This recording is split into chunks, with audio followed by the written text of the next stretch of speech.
Hello and thank you for joining me again on Run Level 0. Today we're going to be reviewing Fedora 20. Now if you're newer to Linux, if you haven't used Fedora before, Fedora is one of the mainstay Linux distributions. It is a community project that is owned and sponsored by Red Hat Linux. Red Hat is perhaps the most widely used and widely respected enterprise Linux that's being used in the world today. It's known for its security and it's known for its innovation. And part of that innovation comes from the Fedora community. A lot of the innovations, a lot of the new technologies that turn up in Red Hat had their origins and birth and testing in Fedora. So they maintain a very close relationship. Now Fedora is itself one of the most popular Linux distributions and serves as the basis for several other distros. Let's go over to DistroWatch right quick and see the rankings. You can see Fedora right now is ranked 5th for popularity amongst Linux distros. And if we do a search for Fedora-based distros, let's see, based on Fedora, we get a total of 26 distros that are based on Fedora right now. Those are just the ones that are being tracked in DistroWatch. So that is very significant. CentOS, of course, Red Hat, Aurora, ClearOS, just to name a few. So a lot of the more popular Linux distros are in fact based on Fedora. In fact, one of my favorites is Aurora Linux. So we're going to take a look at Fedora. We're going to focus our review today on the GNOME 3 desktop, which is the standard desktop for Fedora. But it is, if you don't like GNOME 3, it is available in several other spins, as they're called, desktop implementations. There's a KDE, LXDE, XFCE, Mate or Mate, and this is Sugar OS, designed more for kids in school type learning. But so there's bound to be a Fedora implementation that fits your needs for your computer hardware as well as your own personal tastes. And we're going to show you how you can customize Fedora here in just a little bit. So check out the Fedora website. There's a lot of good information on there about Fedora. Check out their wiki. They have a really interesting history. But for us, we're going to dive right in. So one of the things that I have to tell you, just for full disclosure, this is running in a virtual, as is customary with me, and I've given it 2 gigs of RAM and 2 processors to run on. So just to keep all of my virtuals, all of my reviews on an even platform for comparison. Now, running in a virtual box, I did have some issues installing the guest editions. I could not get the guest editions to install properly. So what you're looking at here is my virtual, and I cannot get a full screen experience on this. This is running in scaled mode. Don't hold that against Fedora. This is an awesome distro. It's just I'm having issues getting the guest editions installed for full screen. So when you install this on hardware, you won't run into those issues.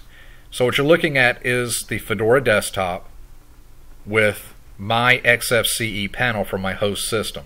Okay, so the top up here is not part of it. I just wanted to clarify that at the beginning. So let's log into GNOME 3. Standard GNOME 3 login.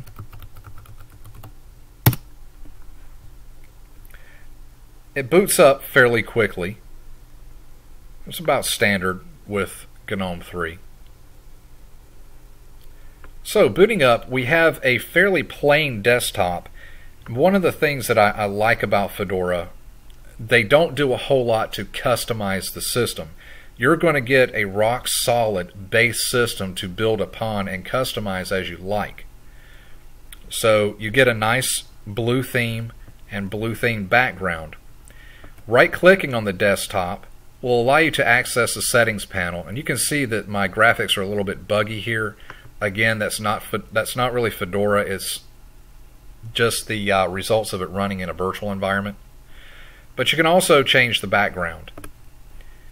The top bar, the panel across the top, beginning in the upper right-hand corner, is a session manager, or is really more than just a session manager. This is really more of kind of a miniature control panel. This is where you're going to control your volume, your power settings, as well as have access to your session manager for log out, switch user, reboot, power down. You can lock the screen from here, as well as have access to the control panel.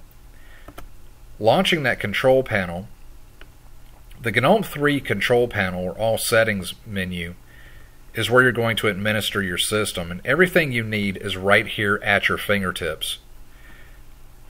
Everything from changing the background, and when we go into background, you see that there are two options here.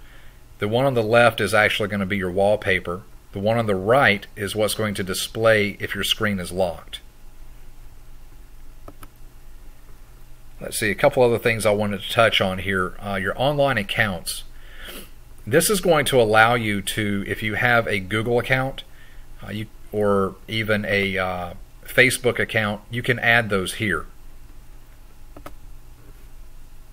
Let's see, power management, sound, everything you need to administer your system right here at your fingertips. I don't want to spend too much time on that. In the center of your panel is your calendar and clock settings.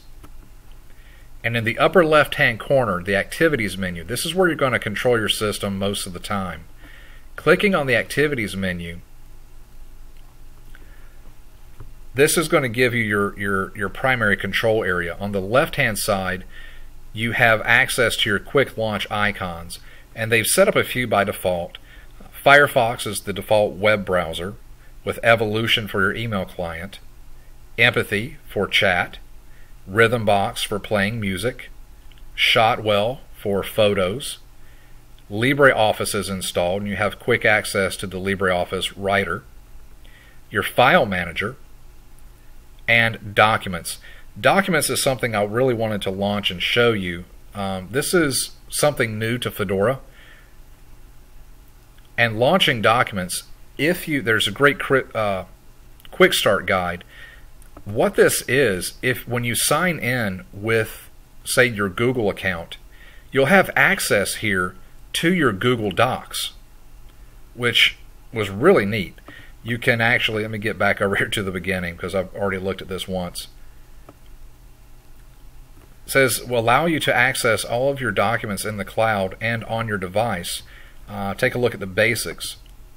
So what you're going to do is you're going to actually go to your online accounts that we just saw, and we're going to add our account to the service provider. Alright, so you're going to add, let's stick with the Google example. If you have a Gmail or Google account, you're going to add that account here. And they have an example graphic down here. So you log in with Google, and you're going to give it access to your documents. From that point on, you can actually access the documents that are stored online, like in your Google Drive. So you can set up bookmarks to get to interesting parts, and you'll actually have a menu that you can print, present, or even open the document with Google Docs. So it makes a quick access point for all of your online documentation, all of your cloud documentation. So I thought that was really neat. I want to pull open a file browser, show you another function of that activities panel. So in the central portion of this activities menu, you can see all open windows right here displayed in the central portion. You can also close them, change the focus. On the right hand side, you have your virtual desktop manager, and you can drag and drop those open windows between virtual desktops. Now, if you're using multiple virtual desktops, this will automatically make sure that you always have one blank desktop to use. So you can control all that and where your open applications reside right from this side panel. So let's go back over to the left. This bottom icon is going to show your applications. So this is what's installed on your system. As you use the system more and more, it'll learn what you use often. You can toggle between your frequently used applications and all applications. You can also search in the search bar here. So if I want to find a terminal, I start typing TER and my terminal pops up. So with Fedora, you're going to get a very slim set of applications installed by default, but these applications are going to cover most of your daily needs. They're very well thought out, and it leaves a lot of room for you to customize your system as you need, as you see fit. So what comes by default? Cheese webcam booth is a webcam control is installed, as well as clocks. That's a application for viewing times around the world. There's an alarm clock, a stopwatch function, all in there. Can be pretty handy. Contacts, documents, which is what we just took a look at for handling your online or cloud documentation. Empathy for chat, Evolution for email, your file browser, Firefox for your web browser, gedit for text editing. The LibreOffice suite is installed. Rhythmbox for music. Your settings panel, which we took a look at earlier, that's your control panel. Shotwell for photographs. Your software center, which we're going to look at in more depth here in a minute. Sundry gives you several other options, several other system applications, including your firewall and network control, and release notes for Fedora. SC Linux troubleshooting. We're going to talk about SC Linux here in just a minute as well. On the Utilities menu, you have your Archive Manager, Calculator, a Disk Usage Analyzer. Let's see, System Monitor. Let's take a look at the System Monitor and see where we're at as far as system resource consumption. This implementation of GNOME 3 is running at 626 megabyte. I was on it earlier and it was running closer to 800 meg. Now that is fairly heavy on system resources. It's pegging out my CPUs at between 40 and 50%. So I would not recommend this for older hardware. The Fedora website says that they recommend at least a gig of RAM. I would say you want at least 2 gig if you're running the GNOME 3 implementation. If you have an older system, don't let this spook you away from Fedora. You can still take advantage and enjoy Fedora, but you want to use perhaps a Mate, LXDE, or XFCE desktop version. So yeah, that's just about the GNOME 3 version. Let's get back over to that. And we have a video player here to round out your applications. Let's take a look at the Software Center because I really like Fedora's Software Center. It loads up fairly quickly, definitely faster than the Ubuntu Software Center. Across the top you can see where you can search all applications. You can take a look at your installed applications and see what updates are available, if any. Searching for applications is very, very user-friendly. Software, of course, they have some featured and top picks, but if you go down to the bottom, you can see where software is categorized. So let's say you're looking for a web browser. You're going to go to Internet and web browser. Just that easy, and you can see what's available in the repositories. So I really appreciate this. They've gone out of their way to make this as user-friendly and new user-friendly as possible. So I really like this this software manager. Software in Fedora and Fedora-based distros is a little bit different than, well, honestly, it's significantly different than Ubuntu and Debian-based distros. If you're new, you may not be familiar with the difference between RPM and deb files. And Ubuntu-based, Debian-based, their software comes packaged in what's known as deb files, a .deb extension. Without getting too in-depth on it, because you could really do a whole video on this subject in its entirety, Fedora and Fedora-based distros are based on RPM. They're called RPM distros. It's .rpm extension. And RPM's really got a bad rap a few years ago. There were some issues with resolving dependencies and availability, and it really made people shy away from RPM-based distros like Fedora.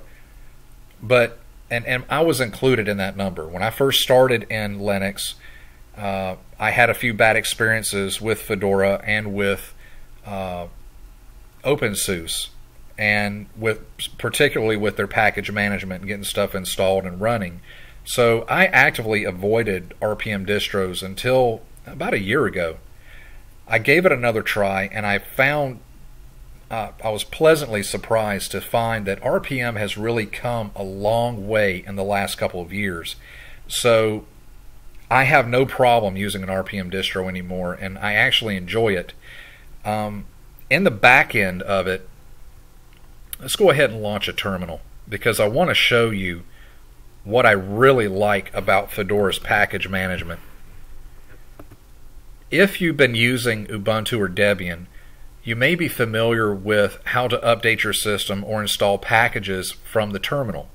If you're new to Linux, don't let this process scare you. This is something that you really need to get used to and embrace, because using the terminal is really going to open up a new world to you as far as Linux use. So if you're familiar with Debian or Ubuntu, to update your system in those types of distros, they use apt and apt-get.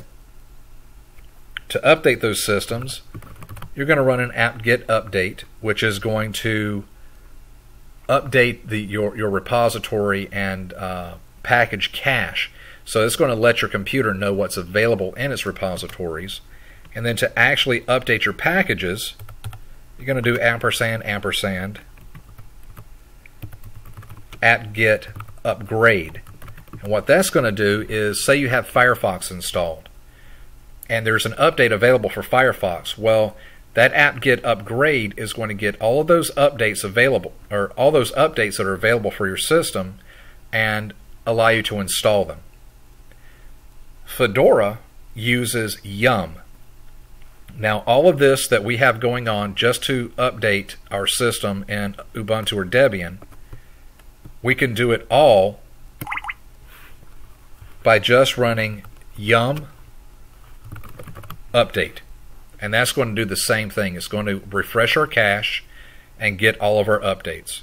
If you have a particular program that you want to update or upgrade, say Firefox again, you can do yum update Firefox, and it's going to see if there's an update available for Firefox.